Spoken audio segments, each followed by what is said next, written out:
Hello, my beautiful yellowbone, redbone, butter pecan, caramel, butterscotch, toffee, mocha, chocolate, cocoa exoticals. Welcome to the Pretty Girl Club. Welcome to the Exoticals United community. If you are new here, welcome. Here in the Exoticals United community, we support men and women from the following people groups: multiracials, biracials, multi-generationally mixed, and light-skinned golden people.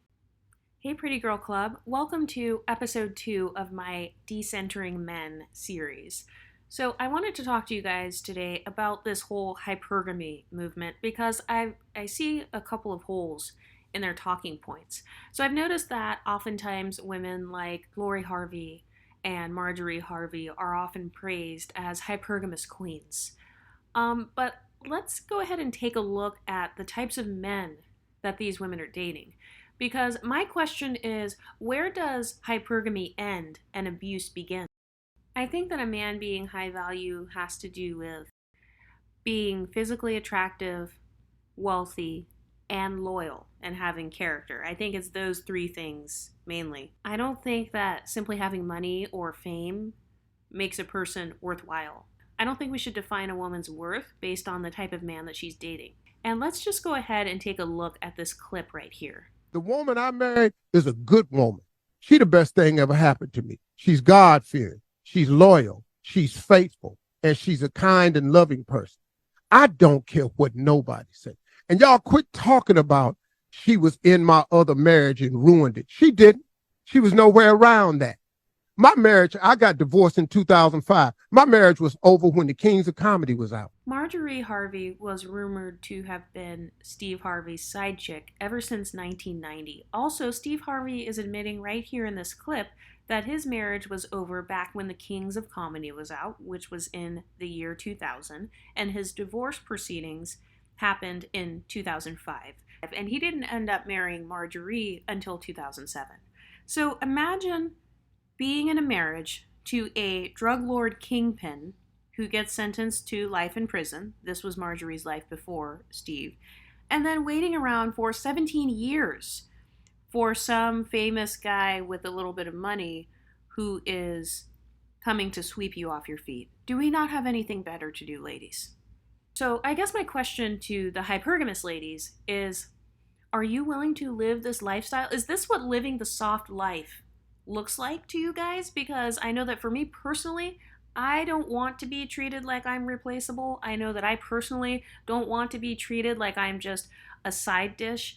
I personally feel like every woman should feel loved and seen and heard in her relationship. And I certainly don't think that this marriage is an example of living the soft hypergamous life.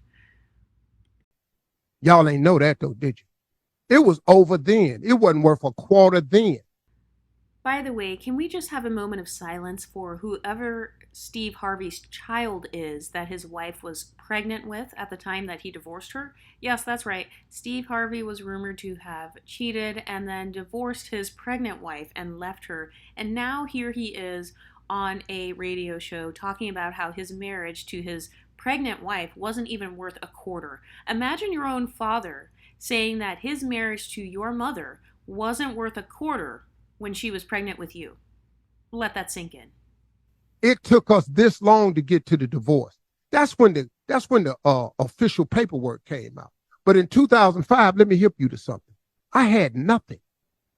I lost the radio show we were on in LA on March 23rd, and I lost the only TV show I had May 10th. May 23rd, I lost the radio show, and May 10th, I lost the TV show. Steve Harvey had no money.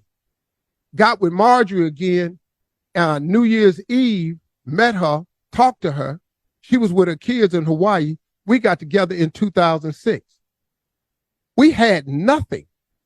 She didn't marry into no lap of riches. I had nothing.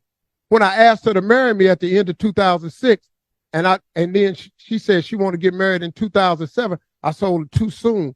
I got to get some stuff together. She said, what? I said, baby, I ain't really got nothing. I'm trying to build. She said, I'm going to get in there and build with you. We got married in 2007. Do you know what I was doing in 2007? Nothing. We had four stations in 2005. Four. We built this. All of us built this. We had 4 stations. We turned this into something.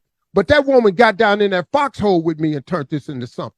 In 2007, we got married. In 2008, we found out that somebody had stolen 7 years of my tax returns. I ain't gonna mention no names. And we owed the government $22 million and we in debt. But then guess what? She stayed with me in that. Okay, so not only did he leave his last wife while she was pregnant, has a history of infidelity, and now he's broke? So this is living the soft life, and he even admitted that he had nothing when Marjorie was with him and she had to build with him. It's giving 50-50.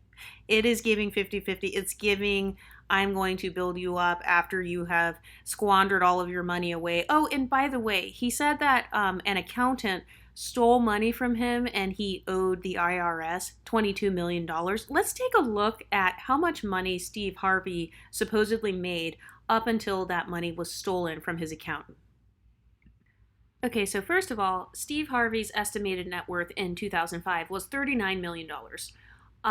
Secondly, he supposedly had $22 million stolen from him. First of all, if you owe the IRS $22 million, yet you are worth $39 million, you can pay that off. Secondly, how do you allow your accountants to steal $22 million from you? That is a sign of horrible financial management. Also, if you look at this article here, he says that he had $1,700 to his name after losing all of his money in his second divorce from the wife that was pregnant, supposedly. So imagine you're dating a guy and he is famous and he claims to have all of this wealth. And then upon marrying him, you find out that he has all of this debt and basically that he has $1,700 to his name. So do you know what that means? That means that his house is currently in foreclosure. That means that his cars would be getting repossessed. That would mean that he has creditors and debt collectors calling him all the time. That would mean that he has so many other problems. Yet this is supposed to be the soft life? This is supposed to be something I aspire to, and he has a history of cheating, and he left the last wife when she was pregnant, and he's going to have to pay child support? Yet this is the soft life, ladies and gentlemen. This is what you should center your life around. This is what it looks like when you center men. Oh, and not only that, but you're supposed to trust this guy to provide for and protect you and your children till death do you part. He's supposed to be loyal and faithful to you, and you're supposed to trust this guy to not squander his money again when he already has a history of squandering not hundreds, not thousands, not tens of thousands, not even hundreds of thousands, but millions and tens of millions of dollars, not even checking his account, not even checking what the accountants are doing, not even looking at his balance sheets, not looking at the business accounts, not monitoring his credit score. Yet this is supposed to be the example of living a soft life. I don't know what's soft about that. I mean, if a guy says he's worth $39 million, yet he owes $22 million to the IRS, and then he has no other money, and he has $1,700 in his name, you are literally broker than the Dusty who is begging for money on the street. Yet this is the soft life. Oh my God, I'm just going to spend the rest of my life flying around on jets. No, you're going to spend the rest of your life paying off his debt. You're going to spend the rest of your life rebuilding him after he left his last pregnant wife. You're going to spend the rest of your life trying to uphold a false image of having a nice, wonderful marriage to a quote-unquote high-value man. This is high value. See, ladies, this is what happens when you center your life around a guy. Imagine if these ladies spent their lives, let's say they're building their own businesses or having their own skincare lines, creating their own radio stations, writing their own books. Why do we always have to wait around for a guy to come and sweep us off of our feet before we can start living our dreams? Why do we always have to wait around for a guy before we can begin traveling the world and having nice vacations? Why are we only depending on men to give this to us? And I'm not saying that like a guy shouldn't give this to you or that you shouldn't expect this from a guy, but this is what happens when you center men. You end up being the extreme version of a Barbara the Builder. So not only did he build up all of those multi-millions of dollars with the second wife, I'm assuming that the second wife was probably there for a lot of his financial problems as well and a lot of his infidelities as well. I'm assuming that that woman, who appears to be unambiguous, was kind of the first Barbara the Builder, and apparently he had some other wife before that, if I'm not mistaken. So those women helped build him up, and they helped him to gain all of this money. He used that money to attract Marjorie. And then once he's got her, once he got her to commit herself to him in marriage, then he suddenly wants to come to her crying, saying, "Oh, yeah, I actually don't have any money." Well, so you lied and put up a false persona so that you could have this life, so that you could then snatch it away or say, "Oh, now you have to help me rebuild it back up." See, ladies, this is what happens when you center men. So, no, I actually, as much as I like Marjorie, I actually don't think that she is living the soft life whatsoever. I think that she is living an average at best life, actually. I think that all of those vacations she may be going on, I think that she has helped build up the finances and the wealth to pay for those vacations. I think that she is most likely a working woman or doing things to provide for herself. You know why? Because she has to. And I think that she's dealing with a lot more stress than what she lets on Instagram. Why are we judging people's quality of life based on Instagram, for God's sakes? Have we ever stopped to think about that? A lot of these women whose marriages you're aspiring to are women in horrible or average at best marriages. So I wouldn't call this, an abusive relationship. I know that there are some women who they tolerate cheating. They don't care about cheating. They don't care about the guy being a liar or the guy being $22 million in debt, apparently. And so there are women who are willing to tolerate that level of bullshit. I personally am not. But I certainly would not call this a relationship that I should aspire to. I certainly would not call this a high value relationship. And I definitely don't think that you should center men, because this is the type of stuff you will be dealing with, whether he's a poor man, whether he's a rich man, whether he's a black man or a white man. If you center your life around anyone else and wait for someone else in order for you to live your dreams, you're going to have some problems, just like Marjorie, just like his pregnant ex-wife, who he left when she was pregnant. He left her to go chase after someone else, and he used his previous money so that he could attract her.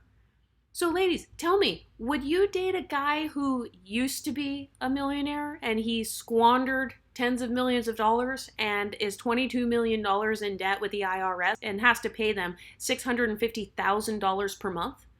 Would you date a guy like that who had $1,700 to his name, even though he claimed to be a multimillionaire? So not only are you a cheater, not only are you a liar, but you're also broke. I'm sorry, that's just too many problems for me. I can't do it. I can't do it. It's the delusion for me. Imagine a guy who's supposed to be a millionaire taking you on a date, and then you walk outside of the restaurant to go get in his car, and his car is being towed away because it's getting repossessed. Steve Harvey even admitted to having bad credit in addition to all of these problems for obvious reasons. So you're telling me he has bad credit, he's a cheater, he leaves women while they're pregnant so he can chase after another woman. He's been married 3 times at this point, yet this is a high value relationship? I'm sorry, what's the difference between Steve Harvey and a Dusty? I don't have a problem with the concept of hypergamy in and of itself, because I myself would want someone who is generous and someone who I feel can help me to live like a better life or whatever.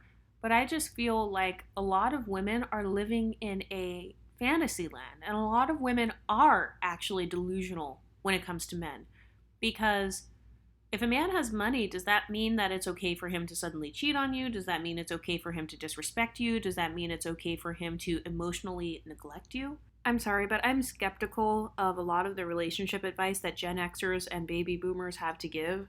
I just feel like they have some of the worst, most codependent 50-50 relationships that I've ever seen in my life. Some of the worst Barbara the Builder relationships I've ever seen are from Gen Xers. What do you guys think? Let me know in the comment section, and I'll talk to you next time. Stay pretty, ladies.